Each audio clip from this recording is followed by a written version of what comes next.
Mau batang sup atau batang seledrinya subur seperti yang ada di rumah Teh Rija? Ayo langsung kita lihat bagaimana triknya. Cekidot. Ayo sebelum itu berlangganan gratis seumur hidup dengan klik tombol subscribe dan loncengnya ya.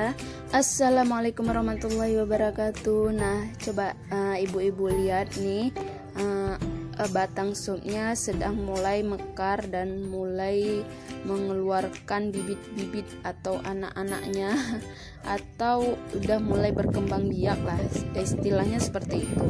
Nah rahasianya tuh Teh Rija setiap hari atau setelah memasak nasi selalu menyiramkan batang sup Teh Rija pakai air cucian beras. Nah ini air cucian beras dari beras rumah, sehari kan ada nyuci beras sekali gitu masak nasi.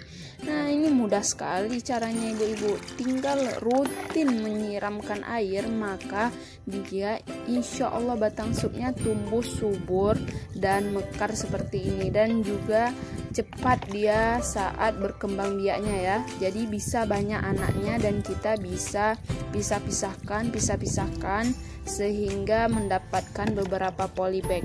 Nah untuk bagaimana cara memindahkan anaknya atau bagaimana cara stik batang seledri atau batang sup ini, boleh cek di video-video berikutnya. Mudah sekali kan bunda, tinggal kita siram saja.